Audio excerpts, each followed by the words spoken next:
Narito ang eksplanasyon ni John Vic, mga kababayan, na panoorin natin, ha. O John Vic, pasok!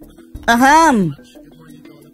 O good morning! Oh, good job, John Vic! Good job! At sa tingin natin, mga kababayan, isa ito sa dahilan bakit nasibak si Torre. Dahil, nag-away sila, mga kababayan, dahil hindi daw, parang insubordination si Torre sa kanya. Oh, bida-bida, mga kababayan. Sige.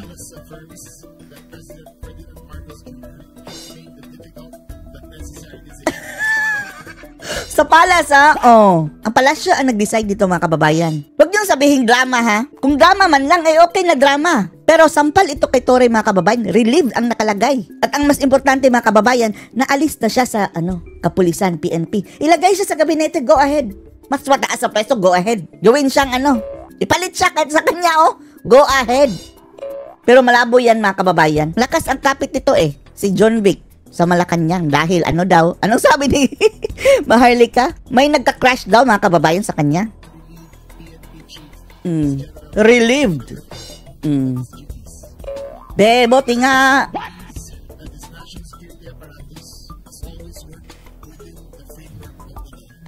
Pay mo ka na lang. Coming from the words of the mga kababayan. Hindi, nga ba yung, linya ni Adi Garcia? Hindi na kita kailangan. Pag! Tapos na kasing gamitin, mga kababayan, yung uto-uto. Tapos, lumaki ang ulo. Oh, ayun, si Bak.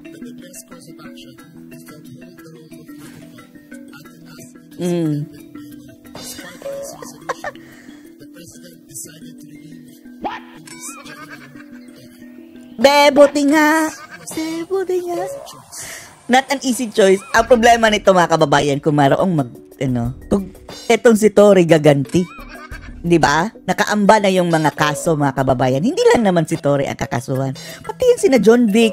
Oh, paano kung babaliktad yan si Torre later on? Ikakanta, mga kababayan, lahat-lahat. Ayun! Yan ang gusto natin, mga kababayan, na etong ating mga kalaban, sila-sila lang din ang magugulpihan later on, mga kababayan. Antayin lang natin, mga kababayan, na gumulong ang karma.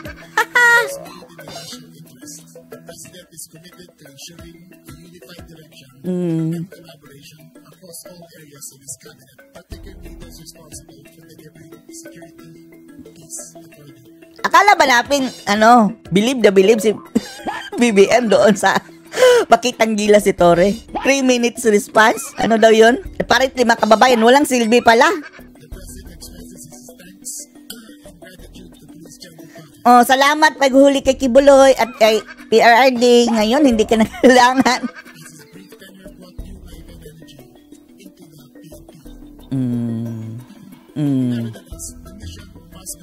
Sige, bahala ka kung anong mission mo.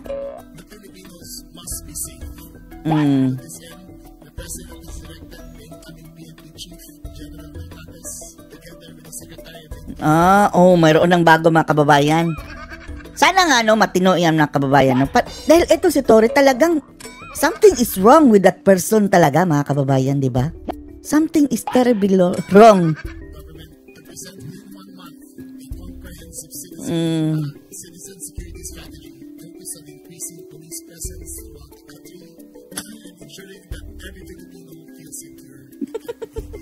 Umabot ba ng 3 buwan si Torre? Parang hindi, no?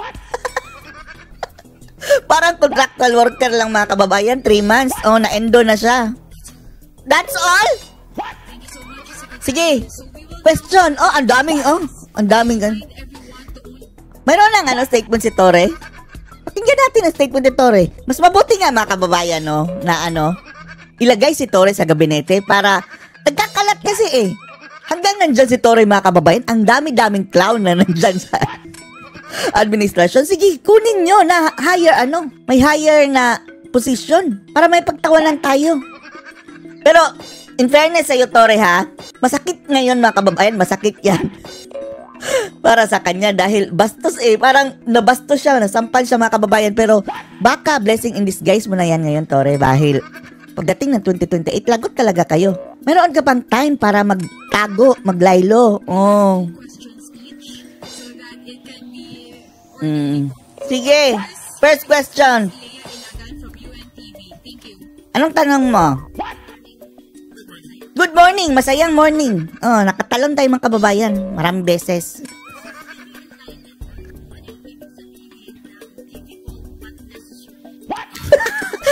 Self-explanatory.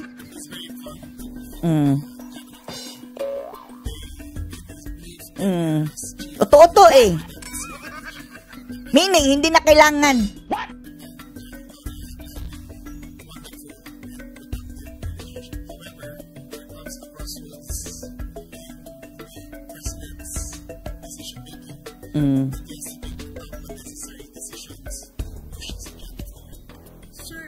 Ang dapat na question talaga is anong ginawang kasalanan ni Torre o kapalpakan? Kailangan pa ba itanong yan? Oh. Itatanong ko yung tanong din ng marami. Ano yung reason bakit inalis mo si Jeremy? Oh, yan. Oh. Meaning, hindi sumunod sa batas. Oh, we are countries of laws, not of men. Inuna ang mga men. Bakit men ang gusto ni Torre, men? Kaya pala kumikembot. Hindi inuuna ang batas.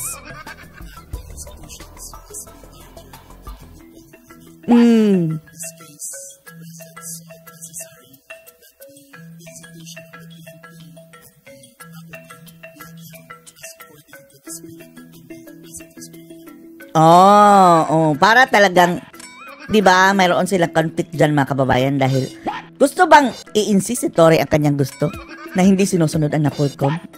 Mukhang ganyan ang nangyayari mga kababayan. Hindi sinunod ang batas.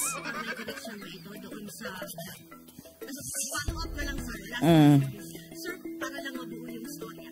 Sir, may connection ba ito doon sa nakaraang resolution ng NAPOLCOM na hindi po nasunod, parang hindi naglabas? Na sunod ni General Torre, yung NAPOLCOM resolution. Yan nga.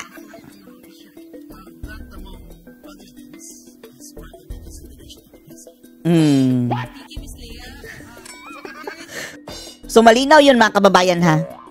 Sa kanila, ang kanilang ginawang legal na mga kababayan, reason. Palusot na lang yan. Pero kailangan ng legal reason mga kababayan dyan eh. Tila hindi sinunod ni Torre ang batas ng NAPOLCOM.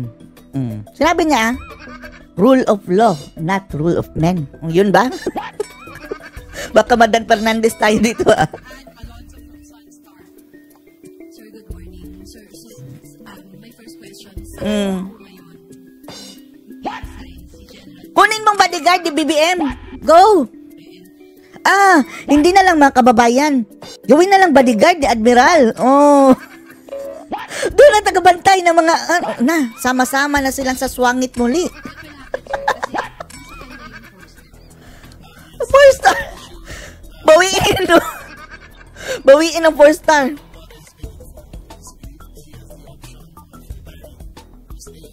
Oh.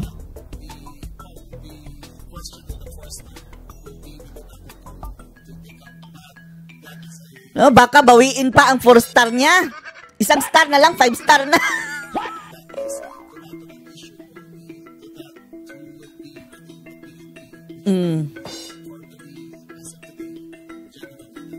Wow, I love it.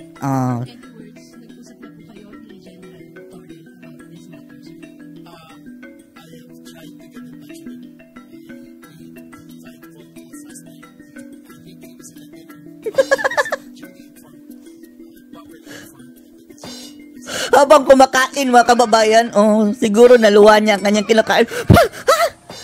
Sibak na ako. Dessert please, dessert. Hainan niyo ako ng banana split.